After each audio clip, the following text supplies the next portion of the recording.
बैसागु बोथोरनि गाहाम हामलायनाय जासिबाय गासै नायगिरि नोंथांमोननिसिमबो। दिनै बेवहाय बेंटल 1 नं बेंटल 2 नं बेंटल आरो दहलापारा मोनथाम गामिजों ज' जानानै बेवहाय गोदान बोसोर रंजालि बैसागुनि लांदां बैसागु फोरबो फालिदों। बेयो जोबोद बाख्नायथाव जादों, जोबोद मोजां मोनदों। आंबो बिथांमोनजों दिनैनि बे लांदां बैसागुखौ बेखेवफैनाय बे हाबाफारियाव बाहागो लाफैनो मोननानै बिथांमोननि हांख्रायनायाव आं बेहाय बाहागो लाफैदों आरो जोबोद गोजोननाय मोनदों बिथांमोनजों रंजाफैनो मोननानै। नंगौ, बैसागुआ जोंनि बेसेबांबा गोदो गोदायनिफ्रायनो फालिबोबाय थानाय मोनसे बोथोरनि देरसिन रंजाथाइ फोरबो। बे फोरबोखौ गोदो आबै आबौमोनहा गावसोरनि आबाद मोजां जानायनि थाखाय बेखौ फालिबोदोंमोन। आबाद मावनायनि सिगां जाहाथे आबादफ्रा मोजां जायो, जाहाथे मिथिंगा बिमाया जाहाथे जोंनो फिथाइ सामथाइ मोजां थायहोयो आरो जोङो मोजाङै जोंनि जिउ संसारखौ खुंनो हायो, बेखौ आसा फारिनानै आनान गसाइनाव आर'ज गाबनानै बे गोदान बोसोरखौ जागायबोदों। गोदान बोसोराव आगान सुरदों। गावनि न'खरनि आरो समाजनि गासै सुबुंफोरा जाहाथे खौसेयै थांनानै थानो हायो, गोग्गो देहाजों बे गोदान बोसोराव जेब्लायबो रुजु रुमु रायजो जानो हायो, बे थांखिजों बे गोदान बोसोराव गोदोनिफ्रायनो रंजाबोदों। बे हिसाबै गोदो जेरैबायदि फालिदोंमोन, गोदोनि फालिनायनि सोलायै दा बेयो मोनसे स्टेन्डार्ड फर्मआव फैबाय। आजिखालि बर'फोराबो जौसाङाव बैसागु फोरबो फालिसै। आगोलनि लोंला जाला गामि गफाफोराव जेरावबो बेरायथिंलाबायनानै जौ लोंलाबायनाय बेफोरबायदिखौ गारनानै दा ज' ज' जोंनि लाइमोनफोरनि आरो जोंनि दैदेनगिरिफोरनि सिन्थाधारा, बे सिन्थाधाराजों जोबोद मोजाङै गाजा गोमजा खुंसै। दिनै नैबे बेंटल ओनसोलावबो गोबां दाब दाब जायगायाव खुंदों आरो नैबे गामियावबो गाजा गोमजायै खुंदों। बेहाय जोबोद गोसो गुदुङै बिथांमोनहा बे फोरबोखौ फालिदों। दिनैनि बे 14थि रंजालि बैसागुखौ दहाय फुंनिफ्रायनो फिरफिला बिरहोदों बिथांमोना आरो माखासे एसे रंजानाय खेलाफोर लानाय जादों। आरो बे रंजानाय खेलाफ्राव जेरै दावला सौलायनाय आरो दै बोरि आरो थालिर गाखोनाय, थाव फुननानै थालिराव गाखोनाय बेफोरबायदि बिथांमोना लादों। आरो दिनै नैबेहाय लांदां बैसागो अपेनिंआव बे गामिनि गासै रायजो राजाफ्रा जोबोद रंजानानै जोबोद गोसो गुदुङै बेखौ फालिनो लादों। बेखौ जोबोद बाख्नायनांगोन। आरो आं बेखौनो बुंनो लुगैदों, जोंनि बर'फोरा मोनफ्रोमबो गामियावनो मोनफ्रोमबो ओनसोलावनो बे फोरबोखौ जोबोद मोजाङै गाजा गोमजा फालिनांगौ। मानोना बे जोंनि बर'नि देरसिन फोरबो आरो बे फोरबोनि गेजेरजों जोंनि मोसानाय मुसुरनाय रंजानाय बेफोरो गासैबो जाहाथे मुलुगनि मानसिफोरजों जोङो सिनायथि मोननो हायो।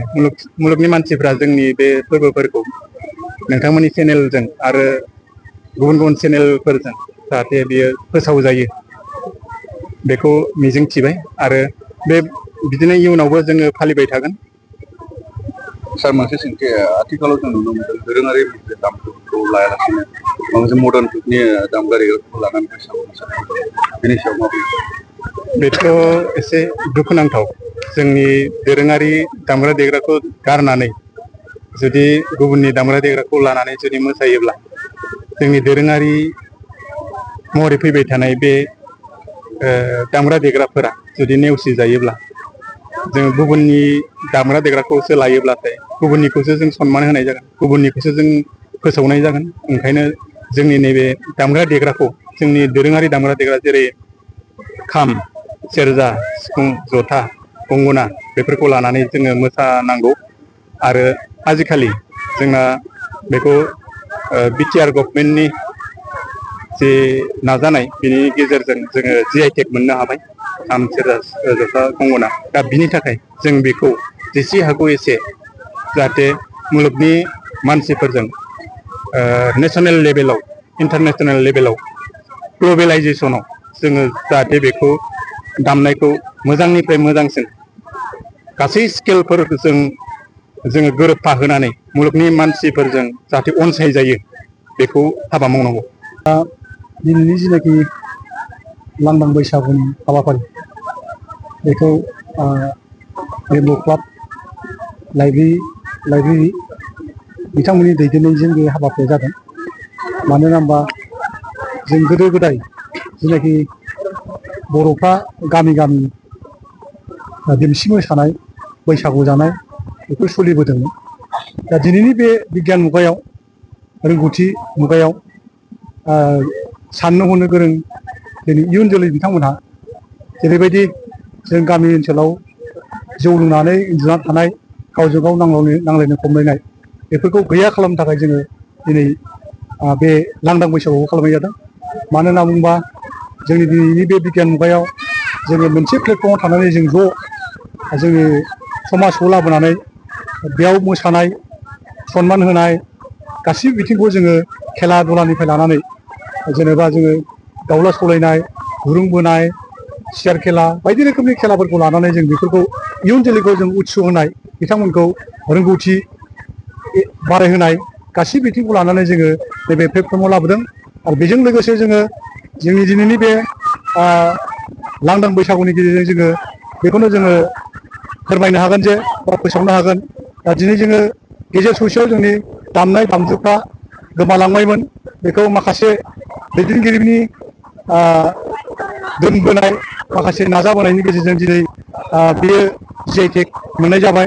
बे जि आइ टेगआ जाहैबाय दिनै बिटिआर सरकारनि नाजानाय बिथांमोननि माखासे दामजु बिथांमोना जानाय लोंनायनिफ्राय लानानै माखासे दामजु खाम सिफुं जथा सेरजा गंगोना बेफोरखौ जि आइ टेग मोननो हाबाय। दा बिथांमोननिसिम जोङो साबायखर बावहरो लाबोग्रा बिथांमोननिसिम। दा जाहाथे जोंनो फैबाय थानाय समाव जोङो माखासे दामजु सरकारनिफ्राय जोङो गनायथि मोननांगौ बेखौ मोनजोबथों आरो जोङो इयुन जोलैनो जों गासिबो दामनाय देनाय बेखौ होनो हाथों। मानो होनना बुङोबा जोङो जोंनि बर' जाथिखौ जों सिनायहोनांगौब्ला दामनाय देनाय हारिमु आरो राव थुनलाइजों बेजोंसो जों बेरखांनो हायो। बेखौ थाब्लासो जोंहा सारा वर्ल्डआवनो जोङो गासिबो जोङो मोनथिनो हागोन। होमबासो बे बर' जाथिया बेबायदि दामो बेबायदि जायो बेबायदि मोसायो। जोंनि गाननाय जोमनाया जाहैबाय बर' दख'ना जोंहा असे जोंहा जोंनि आखाइजोंनो दानाय माखासे आगर आखाइ बेफोरखौ जों दानानै गानो। आरो माखासे जोंहा जोमग्रा बेफोरखौबो जोंनि बर' हिन्जाव माहारिफ्रा गावनि आखाइजों दानानै लुनानै बेखौ जों गावनो प्रडाक्सन खालामनानै गाननो हानायनि गोहोखौ लानो हायो। मानो होनोबा हारिमुवा जाहैबाय जोंनि बर' जाथि जोंनो गोदो गोदायनिफ्रायनो फैफानाय बे हारिमुखौ जोङो दिनै साबना हामना खालामनो थाखाय जों बयनिबो हेफाजाब नांगौ। आरो बिनि गेजेरजों दिनै मेसेज होनो लुबैदों जे माखासे गामि ओनसोलफ्राव जाहाथे बे हारिमुखौ खालामाखैबा बा मावफुङाखैबा बिथांमोनखौबो हारिमुखौ मोजाङैनो खालामनो थाखाय जों खावलायगोन बा मेसेज होगोन। दिनैनि बे जोंनि बेंटल 1 नं आरो 2 नं आरो दलापारा बे गासिबो मोनथाम गामिजों जोङो मोनसे प्लेटफर्माव थानानै खामानि मावदों। बे खामानिनि गेजेरजों जोङो दिनै मोनसे जोंहा गोग्गानाय फैदों आरो मोजां मोननाय फैदों। जों अनलायनाय फैदों, जों खौसेथि फैदों। दा बिनि गेजेरजों जोङो दिनै बयनोबो जोंनि मावनायनि गेजेरजोंनो माखासे मावै बिथांमोननोबो जों बेखौनो मेसेज होनानै फोरमायनाय जायो।